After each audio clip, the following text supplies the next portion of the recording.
Fl-Isla se jkun qed jitwaqqaf ċentru tal-anzjanità attiva li se joffri diversi opportunitajiet ta' tagħlim tul il-ħajja, taħdidiet edukattivi u attivitajiet oħra għall-anzjani f'din il-lokalità.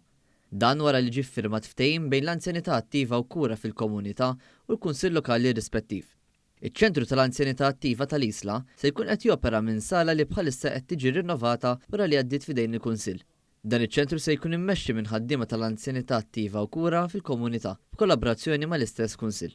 Il-programm ta' attivitajiet li se jiġi mfassal speċifikament għal dan iċ-ċentru u mirad biex l-anzjani jkomplu jippromovu t-tagħlim tul il-ħajja, jkollhom tarif dwar is-saħħa fiżika u mentali tagħhom u għad li jkomplu bl-interazzjoni soċjali. B'dan iċ-ċentru fl-Isla, in-numru ta' ċentri tal-anzjanità attiva se jitla l-32 u b'kollox f'dawn iċ-ċentri jattendu madwar 2500 membru. Is-Segretarju Parlamentari għall-Anzjanità Attiva, Melkin Pola Ġużgalja, is-Segretarju Parlamentari għall-Gvern Lokali, Elsin Zarafa Ċivelli, u s-Sindku Clive Pooley, flimkien ma' membri tal-Kunsill, kienu preżenti għall-iffirmar fil-ġnien ta' Gardiola fl-Isla.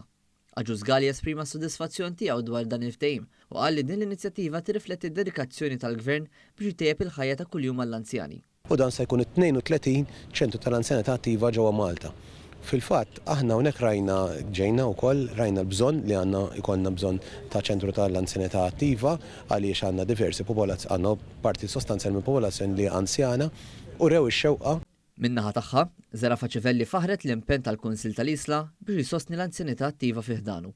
Issa l-Isla tingħaqad mal-lokalitajiet l-oħra fil-Kottonera fejn issa l-anzjani kollha fil-Kottonera se jkunu qegħdin igawdu minn dan is-servizz għall-anzjani minn dan iċ-ċentru ta' matul il-jum.